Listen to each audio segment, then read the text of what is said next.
mais uma vez. Irmãos, vamos abrir a palavra de Deus para nossa reflexão e meditação nesta manhã. Primeira carta de João,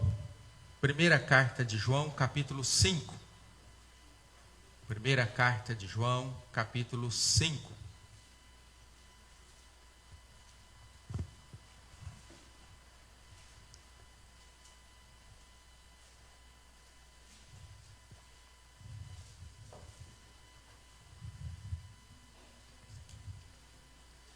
Primeira carta de João, capítulo 5, versículo 3. Primeira carta de João, capítulo 5, versículo 3.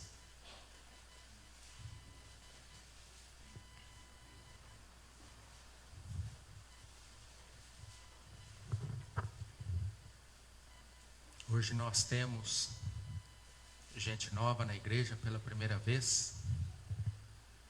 Gente linda. Puxou a mãe antes que o Charles exploda. Primeira carta de João, capítulo 5, versículo 3.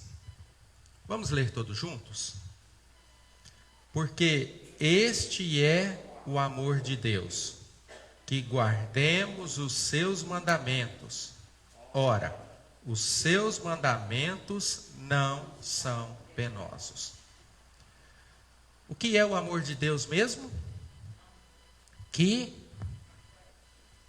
Porque este é o amor de Deus, que guardemos os seus mandamentos, que guardemos a sua palavra, né? E os seus mandamentos não são penosos. Diante do que foi lido e diante da nossa experiência de vida com Deus, deixa eu fazer uma pergunta. Qual é a sua visão a respeito de Deus? Qual é a sua visão a respeito de Deus? E eu queria que você pensasse isso. Esqueça, eu preciso dar uma resposta teologicamente correta, bem formulada. Não, se não quiser responder, mas responda para você mesmo, honestamente. E não tem como não ser honesto diante de Deus, pois Ele conhece os nossos pensamentos.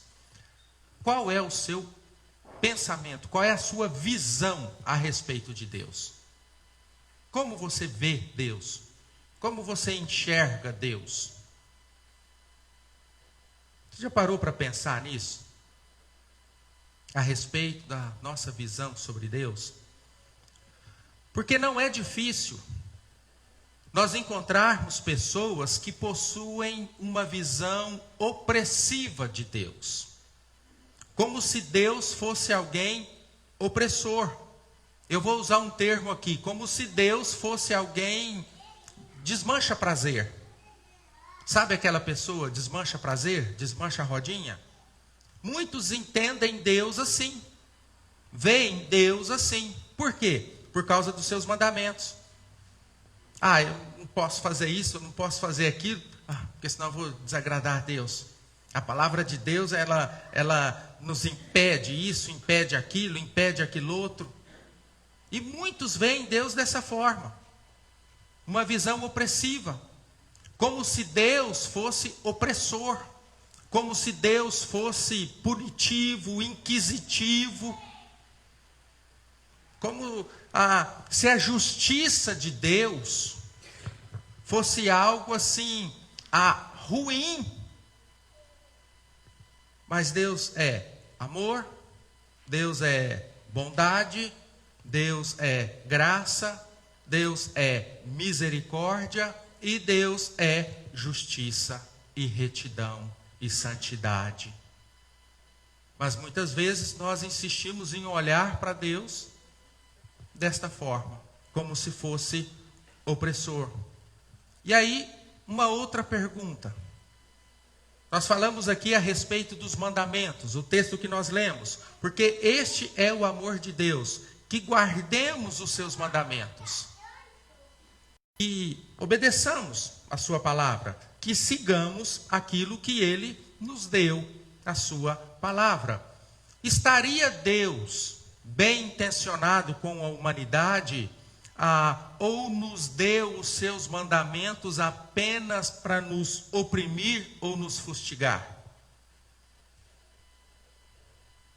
Alguém aqui já conseguiu, pelo menos durante um dia só na sua vida, cumprir cabalmente os 10 mandamentos?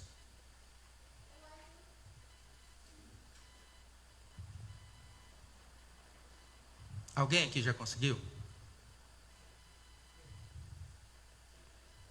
Pelo amor de Deus, não tem nenhum crente aqui?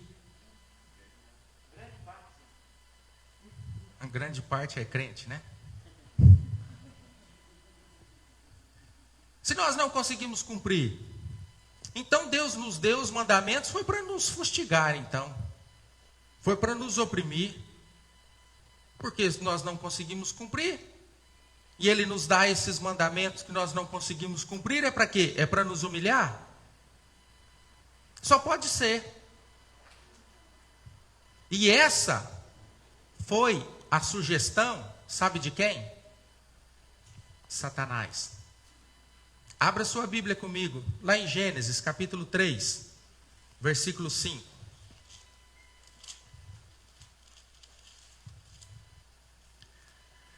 Gênesis, capítulo 3, versículo 5.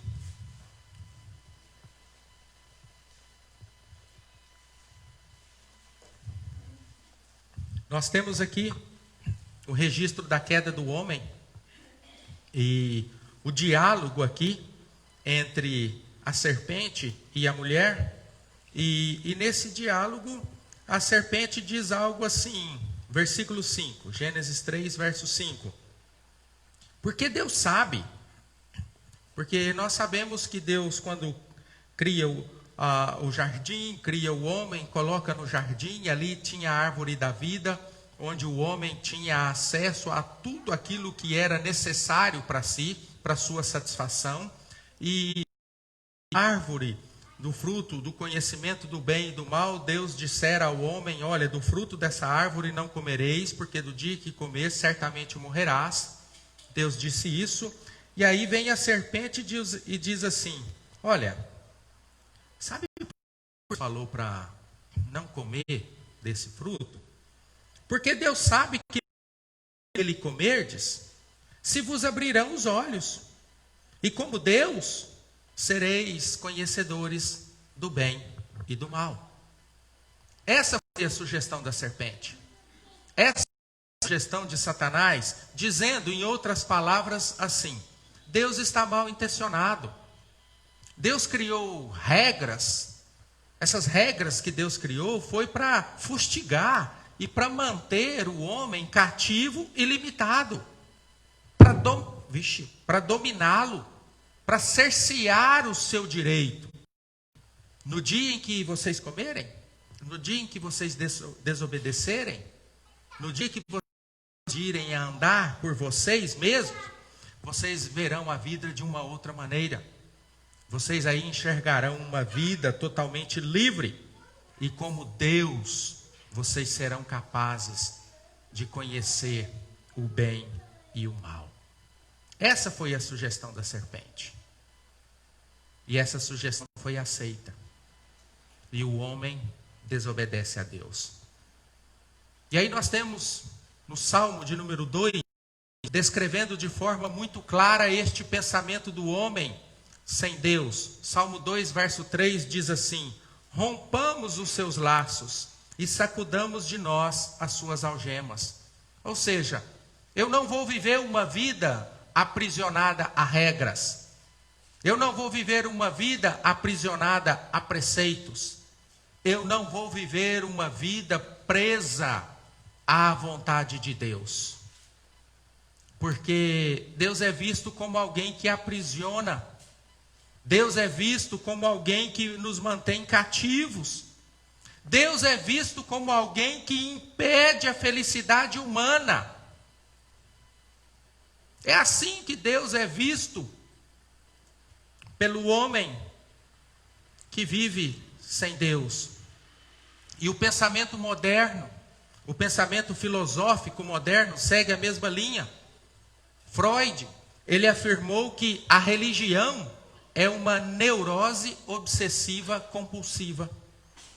Ou seja, o homem, ele está preso a determinados ritos, a determinadas liturgias, regras e normas, e se ele não fizer isso, não fizer aquilo, aquilo outro, a sua mente vai sendo cativa e ele vai se sentindo culpado, e por isso ele se submete a Deus, para não se sentir culpado. Marx disse assim: a religião é o ópio do povo.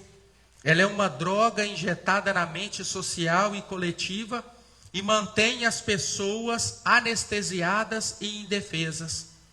Deus é visto apenas como uma utopia, algo que não existe, um sonho utópico que não tem como se realizar. Mas o texto que nós tomamos para meditação nesta manhã, ele nos ensina algo completamente diferente. Ele traz uma afirmação completamente diferente do pensamento secular.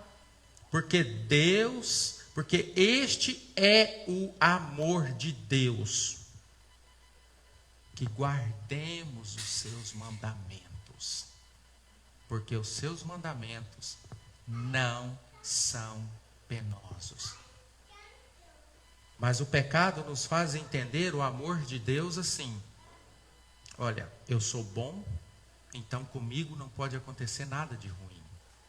Eu sou bom, comigo eu tenho que, na minha vida, só coisas boas. Eu não posso sofrer, eu não posso passar por dificuldade, eu não posso ter problema. A Alzira que se exploda, mas eu sou bom, eu não posso. Esse é o pensamento do homem,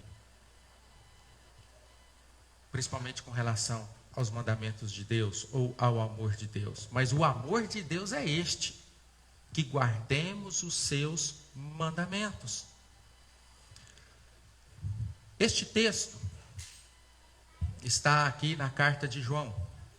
E esta carta não traz o nome do autor e nem a saudação comuns às outras cartas. Mas nós podemos entender e compreender de forma evidente e clara que a sua autoria é do apóstolo João. Porque o autor afirma ter sido testemunha ocular de Cristo e que ele pregava também aos outros o Salvador que ele mesmo viu, tocou e ouviu. Nós temos isso no capítulo 1, verso 1 a 3, no capítulo 4, versículo 14. E o estilo e o vocabulário desta carta aqui é extremamente semelhante, podemos dizer extraordinariamente semelhante ao estilo usado por João quando escreve o Evangelho de João. Por isso nós podemos afirmar a sua autoria.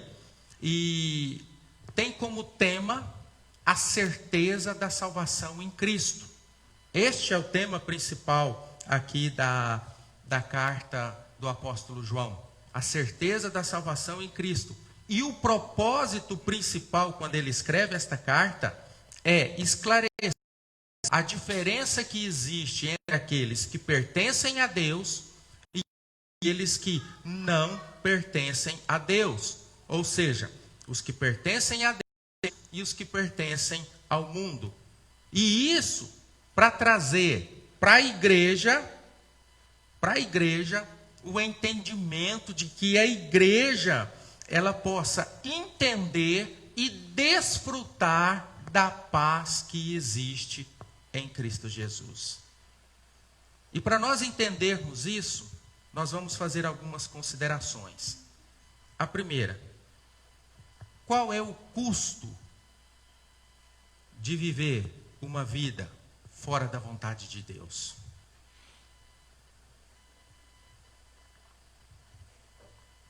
Eu tenho pensado muito sobre isso nesses dias.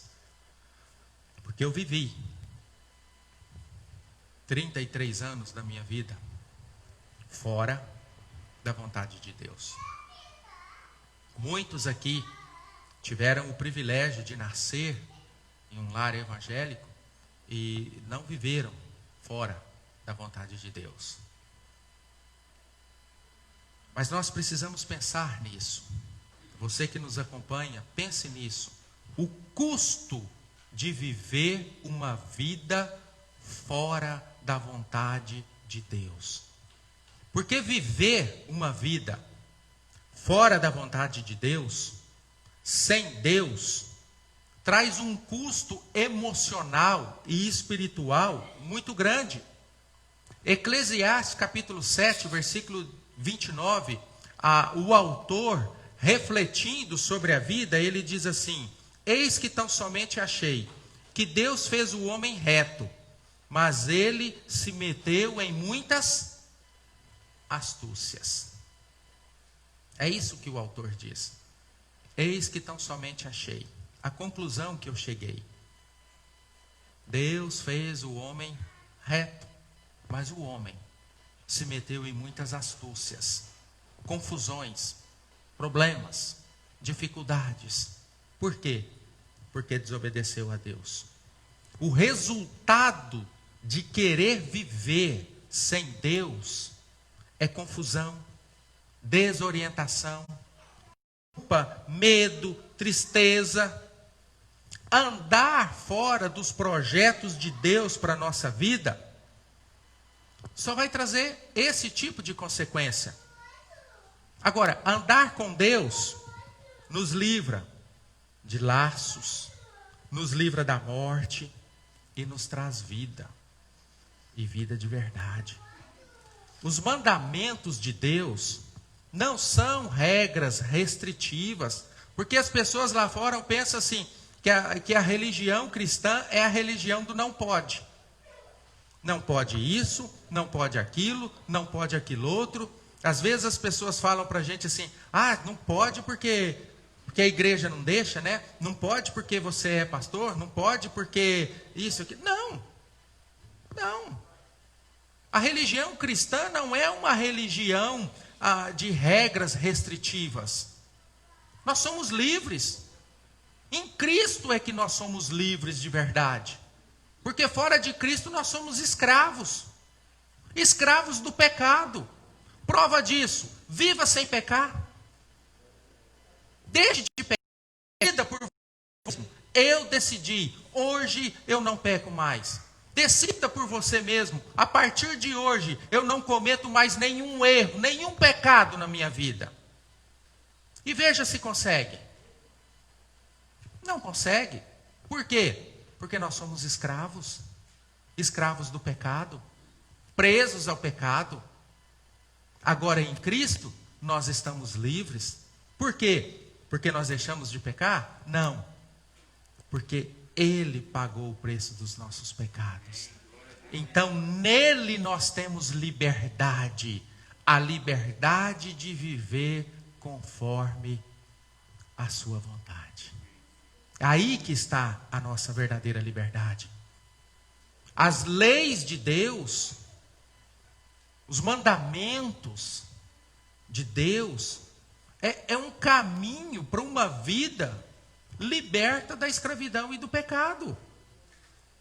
Por isso, quando Deus insiste em determinados princípios e mandamentos e leis e ordenanças, Deus faz isso para o bem do homem e não dele mesmo. Sabe por quê? Porque não há nada que eu ou você possamos fazer de bem ou mal para Deus. Não há nada que eu e você possamos fazer que vai afetar a glória de Deus. Porque Deus é glorioso. Porque Deus é todo-poderoso. Então os seus mandamentos, os seus preceitos, não é para o bem dele. É para o nosso bem. Porque ele não precisa, porque ele é reto. Porque ele é santo, porque ele é justo. Agora nós não. E quando nós fazemos o mal, nós não estamos fazendo mal para Deus, é para nós mesmos. A maldade e a desobediência do homem faz mal a quem? A si mesmo. Por isso, irmãos, os mandamentos de Deus são para a vida. A palavra de Deus é para a vida.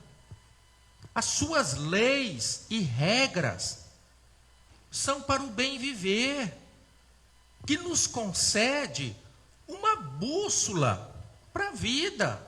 Ou seja, é o que nos dá orientação e confere graça sobrenatural a cada um de nós.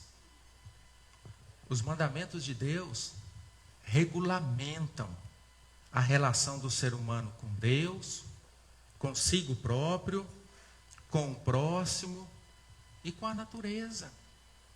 E quando esses mandamentos são obedecidos, eles vão trazer paz e bênçãos na vida daqueles que praticam. Por outro lado, a quebra desses mandamentos traz o quê? Morte e confusão.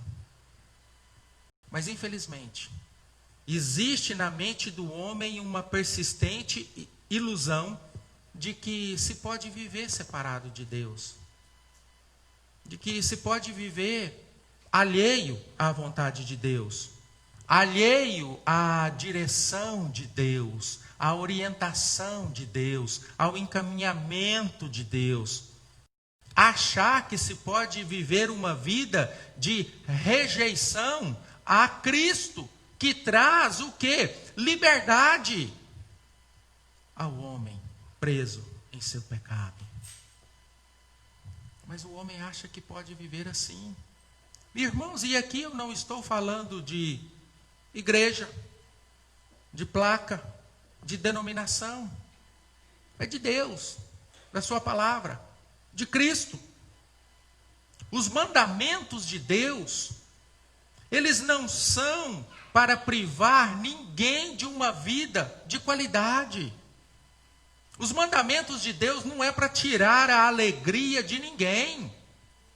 Os mandamentos de Deus não são para nos excluir de uma vida de prazer, muito pelo contrário. Os mandamentos de Deus são instrumentos libertadores e abençoadores, dados por Deus para a proteção e cuidado e bênção do seu povo. Por essa razão, Deus sempre exorta o seu povo a viver debaixo da sua palavra. Isaías, capítulo 30, versículo 15, nos diz assim: porque assim diz o Senhor Deus, o Santo de Israel, em vos converterdes e sossegardes, está a vossa salvação. Na tranquilidade e na confiança, a vossa força, mas não o quiseste. Presta atenção. Serenidade, tranquilidade, paz, tudo isso é possível. Mesmo em meio às lutas, às tempestades, à pandemia, ao luto, à pobreza, seja o que for. Mesmo em meio a tudo isso, nós podemos ter tranquilidade, serenidade e paz. Desde que estejamos vivenciando tudo isso debaixo da orientação de Deus. O que conduz as nossas vidas? É preciso avaliar o custo de uma vida sem Deus. Segundo,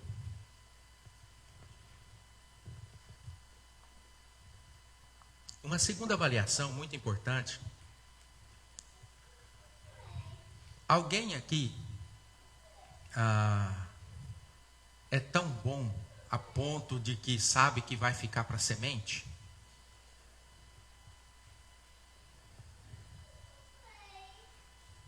O que foi, dona Cleusa? A senhora vai? O pastor vai? Não, né? Irmãos, nós sabemos que nós vamos morrer um dia. Nós sabemos. Nós sabemos que, enquanto seres humanos, em virtude do pecado, nós somos aí limitados quanto ao tempo e espaço. Considere o fim do homem sem Deus. Considere o fim do homem sem Deus. Abra sua Bíblia comigo em Provérbios. Provérbios 4. Provérbios 4.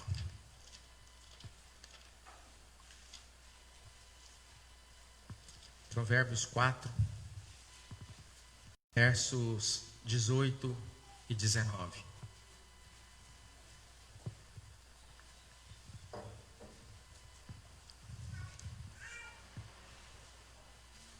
Nós temos aqui o embaraçoso caminho dos ímpios. Provérbios 4, 18 e 19. Mas a vereda dos justos, ou seja, o caminho dos justos, a vida dos justos, é como a luz da aurora, que vai brilhando mais e mais até ser dia. Ou seja, o dia vai amanhecendo, vai clareando, clareando, clareando, até que fica aquele dia, aquele sol brilhoso, gostoso, não é, dona Eva? E assim é o caminho do justo. É o caminho daquele que anda com Deus. Ele vai brilhando mais e mais até ser dia perfeito. Romanos 8, 28 não fala que todas as coisas cooperam para o bem daqueles que amam a Deus, daqueles que foram chamados segundo o seu propósito? E qual é o propósito de Deus? O versículo 29. Aqueles que Deus chamou, de antemão preparou, para serem conformes à imagem de quem? De quem? De seu Filho, a imagem de Jesus. Então, aquele que anda no caminho de Deus, anda dessa forma, vai brilhando cada vez mais, até ser dia perfeito, até ser aperfeiçoado em santidade e ser a semelhança do primogênito Filho de Deus.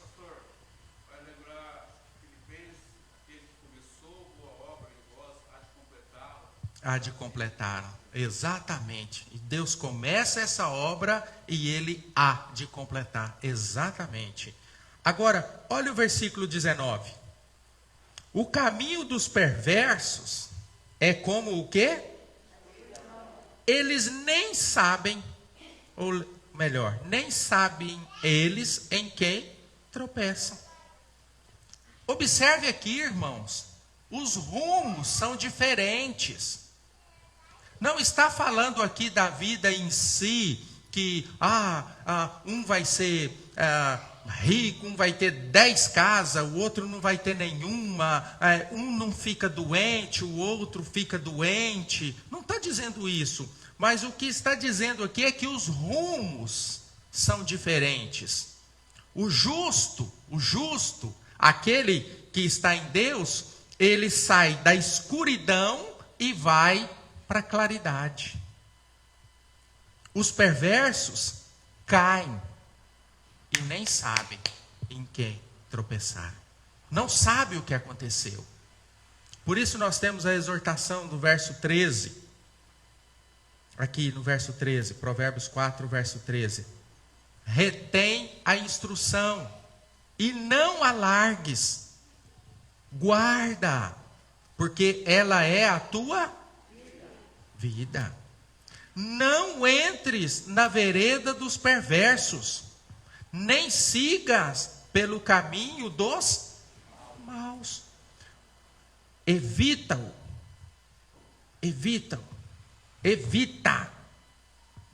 Não passes por ele. Desvia-te dele e passa de largo. Passa longe. Não dá brecha. Não se aproxime. Tome cuidado. Nós temos aqui o embaraçoso caminho dos ímpios. Considerando também o fim do homem sem Deus, nós podemos dizer que ele é cercado por laços de iniquidades. Um exemplo que nós temos na Bíblia, um personagem do livro de Atos, Simão, o mágico. Simão era um homem, podemos dizer, zen, tranquilo, místico, dado à magia, e as pessoas que o viam consideravam ele um homem com grandes poderes espirituais. Mas quando ele viu Filipe, conheceu Filipe, ouviu o evangelho, aparentemente ele assumiu a fé e chegou a ser batizado na igreja.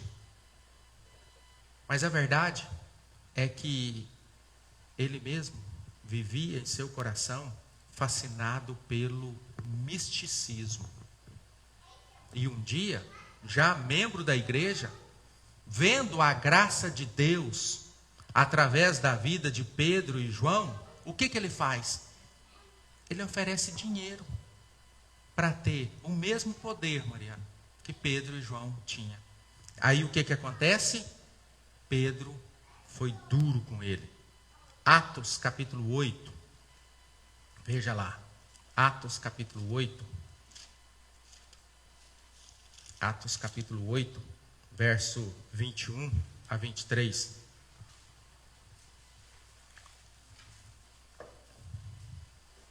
Olha a repreensão de Pedro.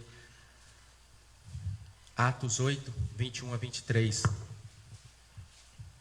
Não tens parte nem sorte neste ministério, porque o teu coração não é reto diante de Deus.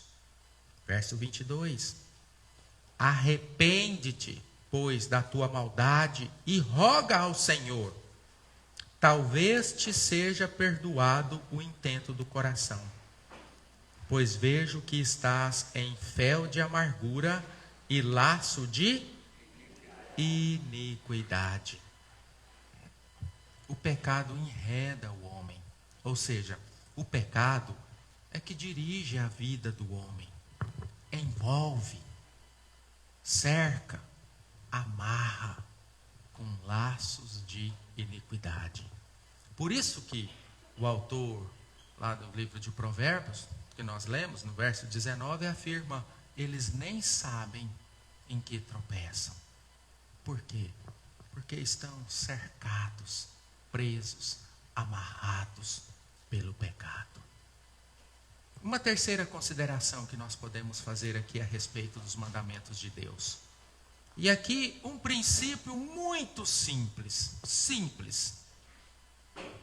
Perdão. Veja como um simples princípio da palavra de Deus nos mostra o quão libertador e abençoador é seguir os mandamentos de Deus. Responde para mim. Nós estamos aqui como cristãos, como servos de Deus, como filhos e filhas de Deus, porque Deus, em Cristo Jesus, nos perdoou de todos os nossos pecados. Não é verdade? Não é verdade? Mas Deus prova o seu próprio amor para conosco pelo fato de ter Cristo Jesus morrido por nós, sendo nós ainda pecadores. Jesus Cristo, Ele, Deus, homem, Cristo, duas naturezas unidas e inseparáveis, união hipostática das duas naturezas de Cristo, divino, humana, ao mesmo tempo Deus, ao mesmo tempo homem, ao mesmo tempo onisciente, ao mesmo tempo aprendendo, ao mesmo tempo todo-poderoso, ao mesmo tempo dependente da mãe, do pai, das pessoas, autossuficiente como Deus, ao mesmo tempo sujeito às mesmas fraquezas que eu e você. A única exceção é que ele não tinha pecado. A única diferença. E ele morre na cruz para o perdão dos nossos pecados. Ali ele entrega voluntariamente a sua vida para o perdão dos nossos pecados. Então, sabedores disso, para nós como bons cristãos, perdoar é a coisa mais fácil do mundo, não é?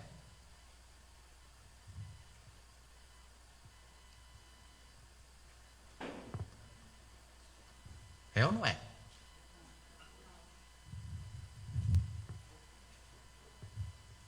É fácil perdoar? Na verdade, a questão do perdão é o grande dilema das nossas vidas cristãs.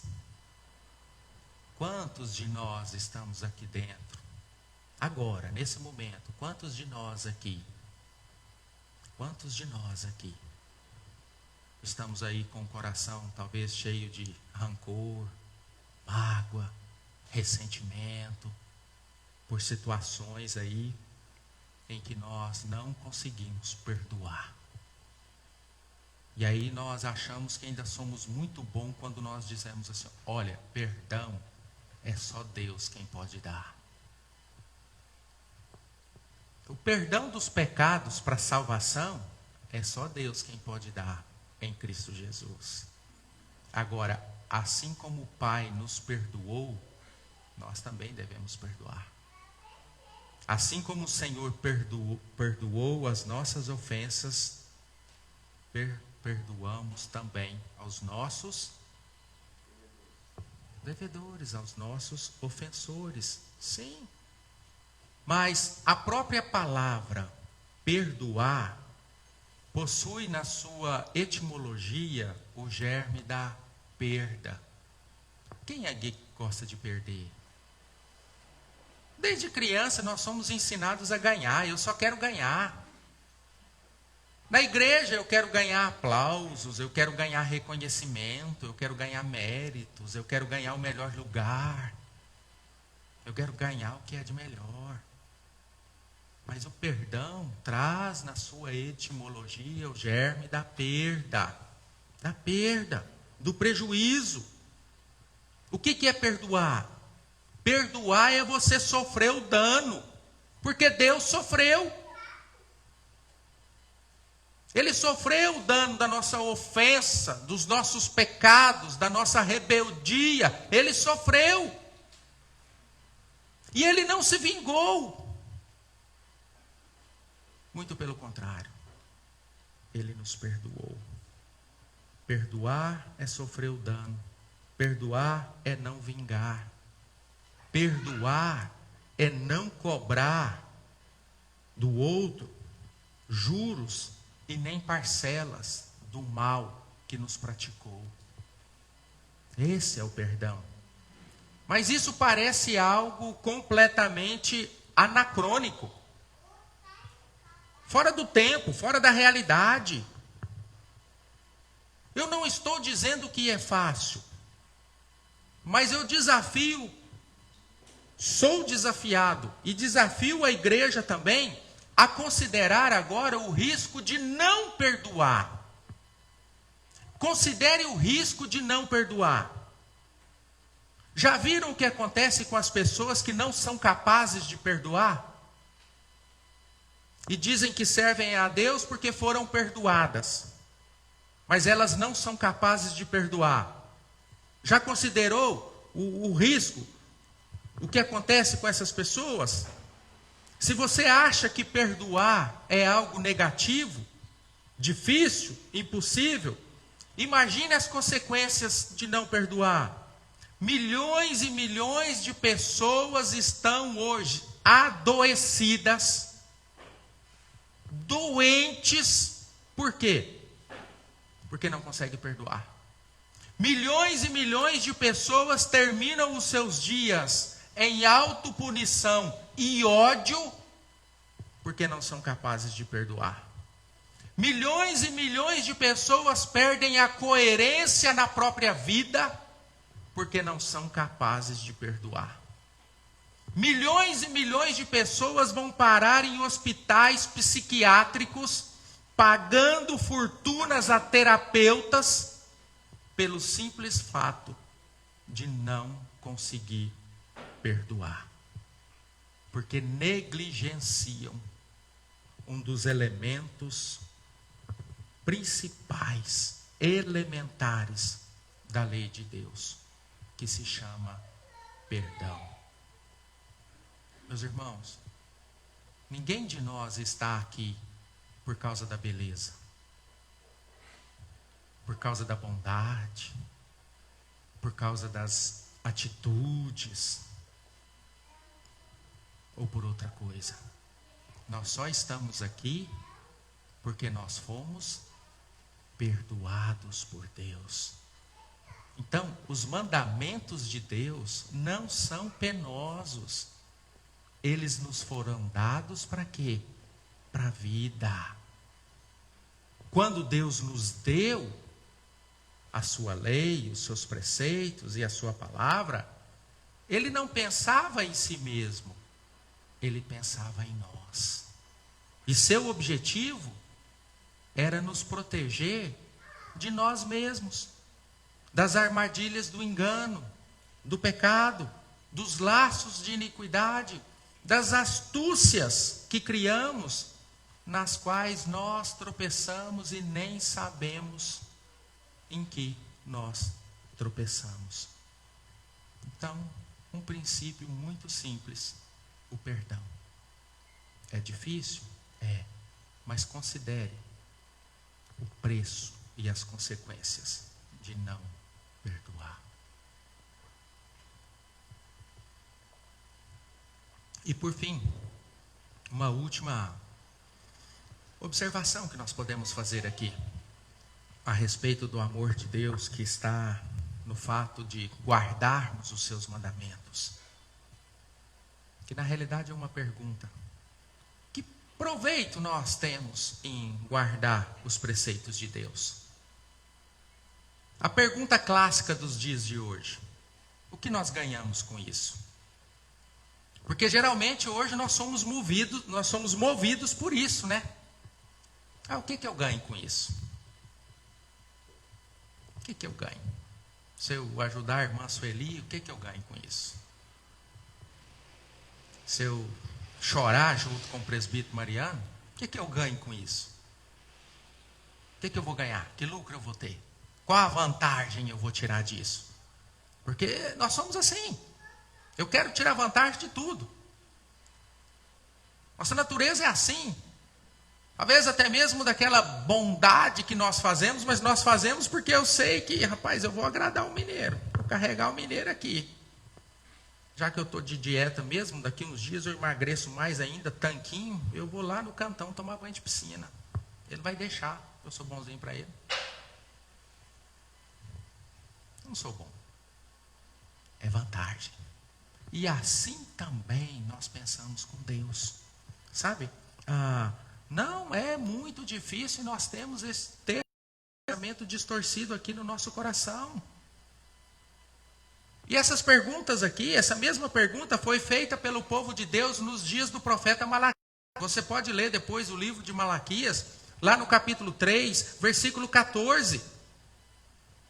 O profeta Malaquias, quando fala ao povo de Deus, à nação israelita, ele condena a atitude daquelas pessoas que estavam dizendo que guardar a lei de Deus, obedecer a Deus, andar nos caminhos de Deus, parecia algo assim, infrutífero e tolo. Que benefício nós vamos ter? O que nós vamos ganhar com isso? O que nós ganhamos em obedecer? E aí eu pergunto, será que a igreja hoje não está fazendo a mesma pergunta? Será que a igreja hoje não está vivendo da mesma forma? Basta que algo de ruim nos aconteça. Eu não sei, talvez na sua vida não aconteça nada de ruim, e Deus queira que não, mas na minha acontecem algumas coisas ruins. Sabe? Acontece. Basta que uma expectativa seja quebrada. Basta isso. Basta isso. Imediatamente nos vem à mente este tipo de sentimento. Ah, não vale a pena ser crente. Não adianta nada. Para que servir a Deus? Para quê? Para quê? Por que Deus permite que eu sofra? Por que Deus permite isso? E que adianta então? Eu vou lá, fico escutando sermão, o pastor falando, escutando e tal. Isso é abobrinha, não adianta nada. O que eu estou ganhando com isso? Não estou ganhando nada. Não estou lucrando nada. Não estou levando vantagem nenhuma. Esse é o nosso pensamento, irmãos. Esse é o nosso pensamento. O salmista Asaf, um homem de Deus, ele foi afetado de maneira muito particular sobre esse assunto. Nós conhecemos o Salmo 73, e o Salmo 73, ele é um doloroso desabafo de Asaf. E nesse desabafo, ele relata a sua experiência de estar frustrado com Deus. Ele estava tão frustrado que ele afirma no verso 3, pois eu invejava os arrogantes, ao ver a prosperidade dos perversos. E, irmãos, a inveja dos ímpios o levou ao desespero teológico. Por que os ímpios prosperam? Por que nada de ruim acontecem com eles? E por que coisas ruins acontecem a pessoas crentes? Parece que a vida deles está uma beleza, não tem nenhum tipo de preocupação. E eu, enquanto cristão, uma vida de luta, de oração, de perseverança, e tanta dificuldade, tanto desafio. E ele chega, meus queridos irmãos, a essa conclusão, por se comparar com aquelas pessoas que não temiam a Deus, mas aparentemente viviam uma vida menos atropelada que ele, uma vida mais tranquila do que ele. Mas, posteriormente, ele compreende, pela graça de Deus, que ele estava equivocado. E que, na verdade, apesar das lutas e dificuldades e tragédias e dores e tristezas e frustrações e decepções e tudo mais que nós enfrentamos, Deus trata de forma especial o seu povo. A sua experiência revela que homens de Deus podem passar, e alguns passam, por várias e graves crises. E chega até mesmo a achar que os de Deus são danosos. Mas basta considerar de forma profunda que nós entenderemos que grande bênção nós desfrutamos e desfrutaremos em obediência e em comunhão. Porque aí nós temos algo que é indizível, inexplicável: paz com Deus, paz interior. E essa paz que Cristo dá, nós sabemos, não é a ausência de lutas, não é a ausência de dificuldades, mas é a certeza do cuidado e do amor de Deus. Finalizando, irmãos,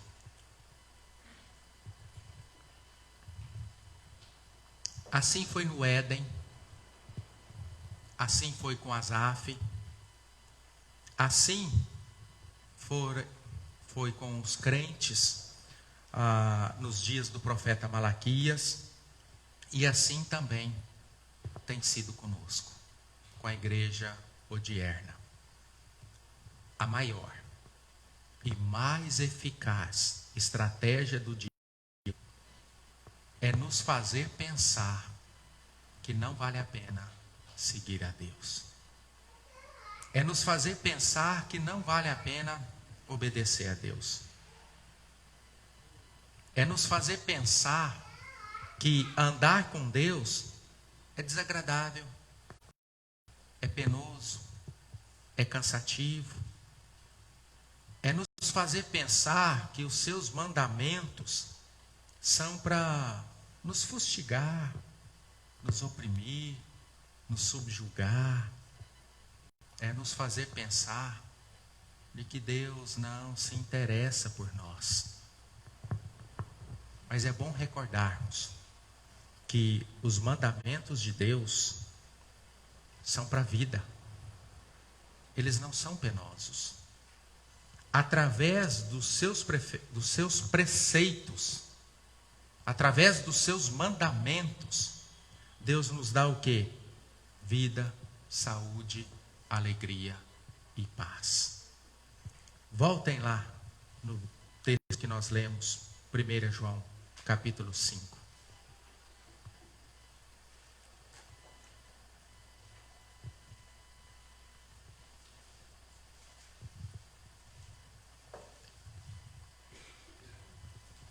Primeira João, capítulo 5, versículo 3. Agora nós entendemos melhor este texto. Porque este é o amor de Deus, que guardemos os seus mandamentos. Ora, os seus mandamentos não são penosos. Versículo 4. Porque todo o que é nascido de Deus vence.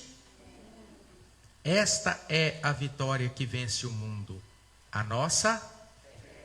E a fé é o quê? Dom de Ele é quem nos dá. Quem é que venceu o mundo, senão aquele que... Quem é que vence o mundo, senão aquele que crê ser Jesus? Você crê nisso? Glória a Deus. Vitória. Por isso, os mandamentos de Deus não são penosos. Porque nos conduz à vitória. Nos conduz à vitória. Deus nos deu seus mandamentos, não é para nos destruir, não é para nos fustigar, não é para nos causar tristeza, mas para nos proteger e abençoar. E o seu grande preceito tem a ver com o seu Filho amado, Jesus Cristo. Crer na palavra de Deus, crer naquilo que Deus ordena para o seu povo, nos leva inexoravelmente para onde?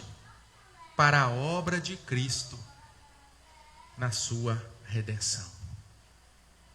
Quando cremos na palavra de Deus e a observamos, quando cremos nos seus mandamentos e o guardamos, meus irmãos, nós vemos a nossa alma se inclinar para a obra redentora que Cristo realizou na cruz do Calvário. E, consequentemente, nós admiramos a sua obra. E, admirados por sua obra, nós sabemos que esta obra nos trouxe a mais bendita de todas as bênçãos, a vida eterna em Jesus. A palavra de Deus testemunha isso.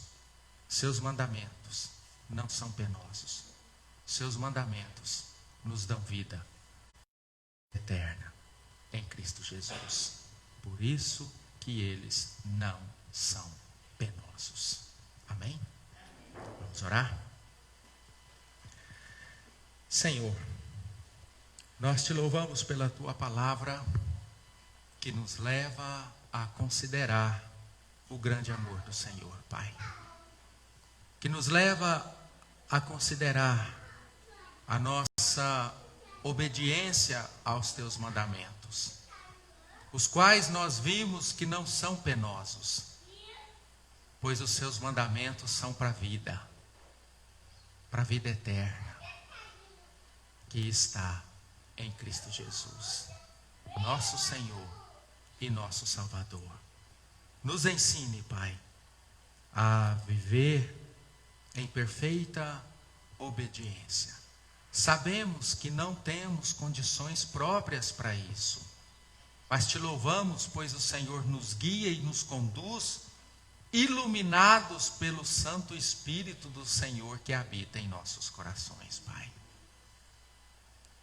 Que todos aqueles que não, e os que nos acompanham também, que possam experimentar esta paz indizível em seus corações, a paz que Cristo dá. Nós oramos agradecidos, em nome de Jesus. Amém.